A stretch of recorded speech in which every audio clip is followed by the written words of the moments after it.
This is a special update, a latest news update for you. This week, I've just returned from Iraq. I was in Iraq last week, the first visit I've been able to make for 2 years there because first the war between Israel and Gaza and problems, and then, of course, the war with Iran. I was advised by our people on the ground, the people I've known for many years, not to come several times. I've been wanting to go, but finally decided to go this time. I wasn't able, unfortunately, to go to Mosul this time because I was advised that there was a danger of being kidnapped, which is not high on my bucket list of desires. But it was a wonderful visit to be there again, to see our friends who I've known for 10 years since my first visit. This is was my 10th visit, to see our people on the ground, especially our friend Johanna Tawaya, who has helped us and helps us look after the businesses, investigate the businesses, and to make sure they will be properly run and properly financed, etc. And so that was wonderful to be there. Difficult with the militias controlling all of the Nineveh plain, but I was able to see many of our businesses in some of the towns on the Nineveh plain, and all of the Christians. You'll see many of the videos over the next weeks.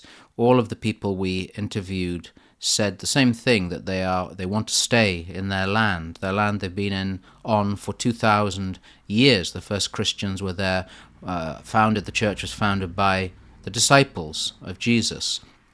They all said the same thing, but they need jobs. They can only stay if they have jobs, and this is what we are doing, this wonderful work of Nazarene you support so wonderfully. And they want to keep the faith. That's the other thing.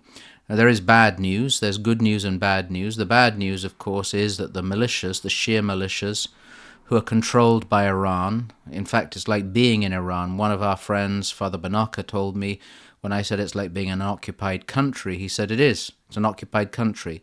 Iran is controlling Iraq, and especially on the Nineveh plain, the Iran-backed militias they surround the Christians, they're squeezing the Christians, they're trying to push them away, push them out of the land, intimidating them. They have political control.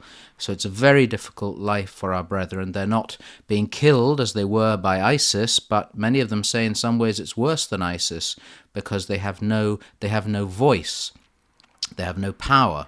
And we must continue to be that voice, speaking to our legislators and raising the issue of Christians in Iraq. They seem to have almost been forgotten again. We're looking at other places in the world, but they are still struggling and suffering. And it's wonderful. You'll also hear on the videos, it's really a beautiful thing to hear people speaking Aramaic, the language of Jesus, not in the liturgy, not as a dead language, but a live language on the cell phone, just speaking conversationally. Many of the interviews that I have had with some of the businesses, the people, the men and the women, are speaking Aramaic, the language of Jesus. The good news, that was the bad news about the militias and the struggles. The good news is, and it's really remarkable, our businesses, the businesses you support, we now have more than 50 in Iraq alone. They are all doing well. They're struggling, some of them, because the economic situation is difficult. But we have at least a 95% success rate.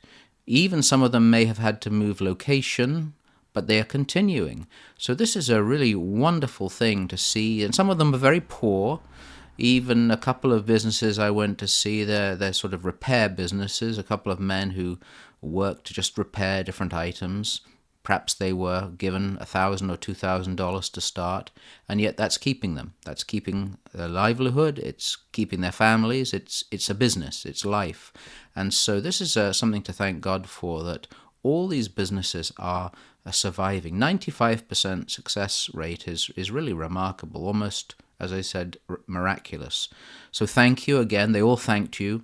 They thanked all your support many times, thanked you for your prayers. So please keep praying for our brethren. our Christian brethren, our brothers and sisters in Christ, and also please, if you can, continue to support.